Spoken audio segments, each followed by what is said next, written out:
morning, this is Shelly from Hodgepodge Hoosiers.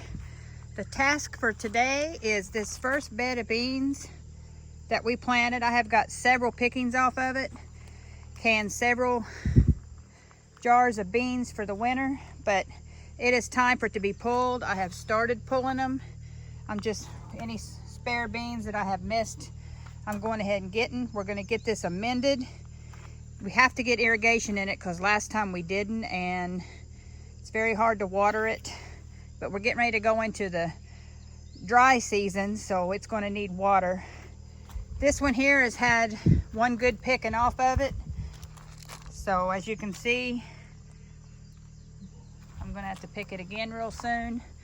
So I'm going to get all these pulled out and get this bed amended and get it replanted because we've got rain coming tonight, and it really will help if I can get the seeds in so it can get good and saturated, so we can get going on a second round of beans.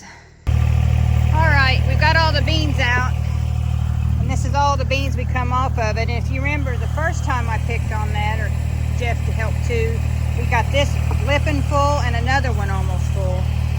So that's how you know it's time to go ahead and change it, because the productivity is just so low for this much bed. So now what we're doing is trying to get all them weeds up by the roots so they don't come back, because we had way too many. We've got way too many in this bed. So we've got to do better with that. That's my fault.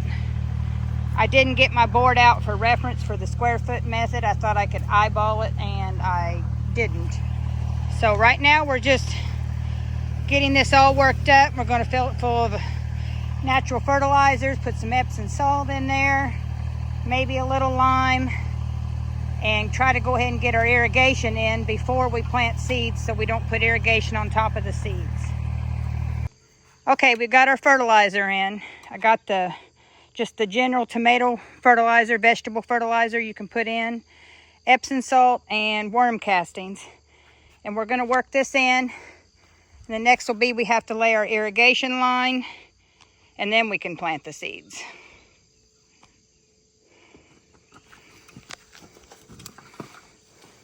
You want to make sure you work it in. You don't want beans touching the direct fertilizer, even though I don't think it will hurt it, but it helps to go ahead and mix it with the soil. You don't want to burn them up. Just give it a good rake.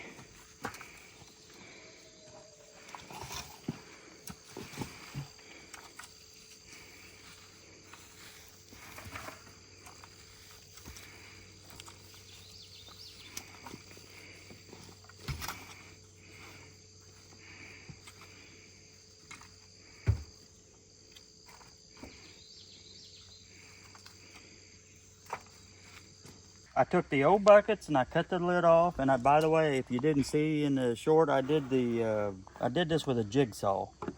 So I'm just drilling a 1/4-inch hole in the bottom of the bucket. It's already, the buckets, this is the cracked one. The reason that they're cracked is, like we said in the short, is because we did not pre-drill them the first time around, and we're trying to reuse the buckets. I need to get a good angle here.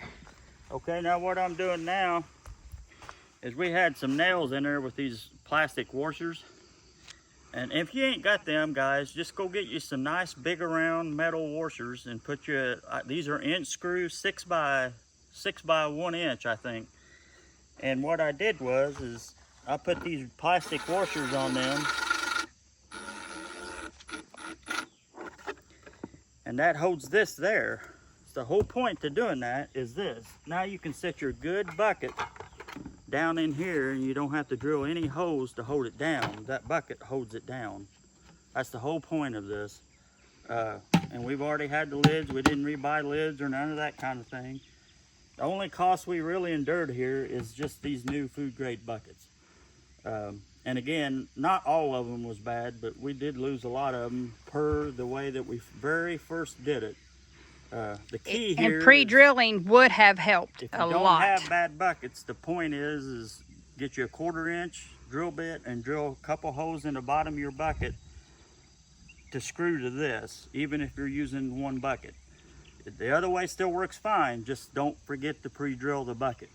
So we're just trying to save a little money and still, so not drilling these white buckets is going to prolong the life of the gravity-fed irrigation. And it'll prolong the life of the white bucket because Right. there's no hose drilled in the bottom of it. Mm-hmm. We're pretty confident that this will make the white bucket last a lot longer. And not only that, keep in mind, this red bucket is sun protection against some of the white part of the bucket, which that may help too. We don't know this. We don't but know. We're guessing. Now, we But just that come UV up with rays that so gravity bad. fed last year as a way to help with our garden. And as you can see, we don't have gravity fed in all of them because we slacked this spring and it was too late Well, it was to get so- in some of them. It's been so wet, we didn't need the irrigation Yeah. until we Well, really don't even need it now. We're going to get more rain this evening, but August is usually are really dry, that in September. So they're going to need it. And we're going to get ready to plant beans in this one. And we need to get the irrigation in first so it don't lay on top of whatever beans I do plant. Just always remember to get your irrigation set up before you plant whatever you're going to plant, if possible. Sometimes you can't, like us, we just failed to do it this time.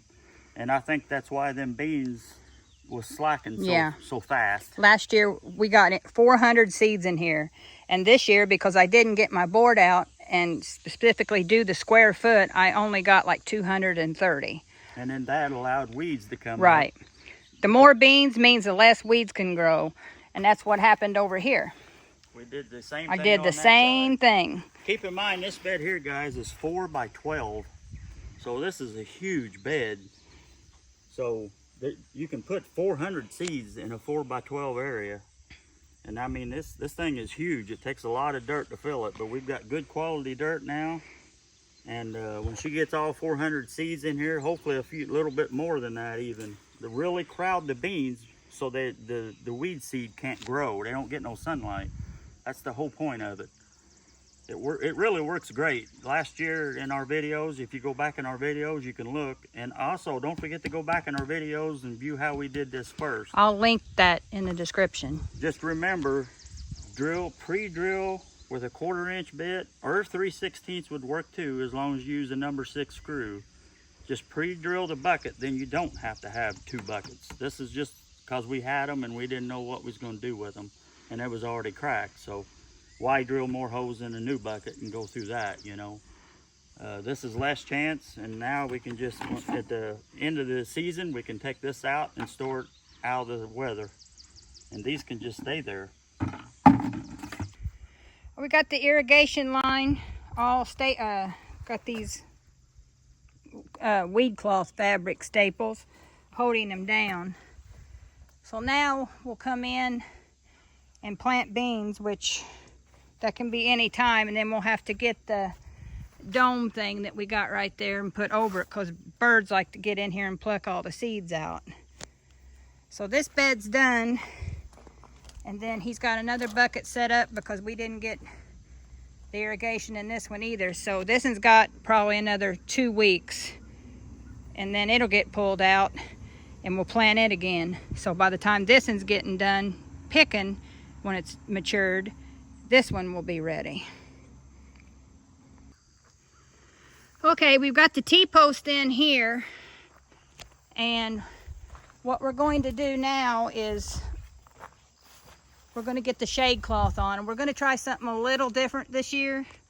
We're going to put those fun noodles, dome them, and then put the shade cloth over it, and then not mess with putting a cattle panel on top like last year.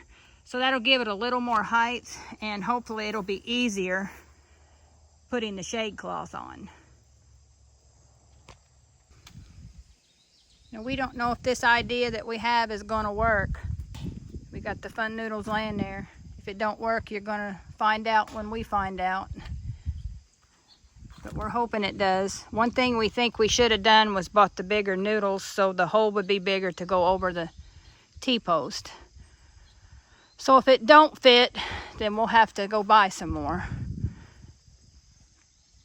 But right now he's taking the insulators and just putting them down because he uses these for fencing, or did, and he don't want to lose them. Well, we'll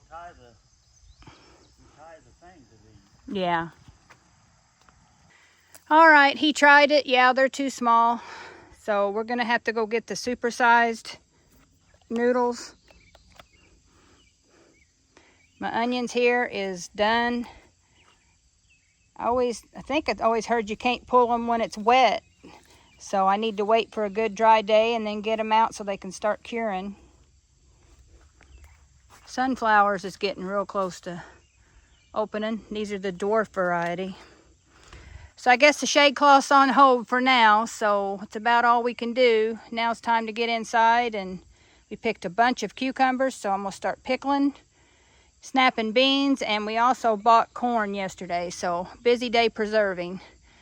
So this is Shelly and Jeff from Hodgepodge Hoosiers. Until next time, bye for now. Okay everyone, here is another pool noodle hack for you.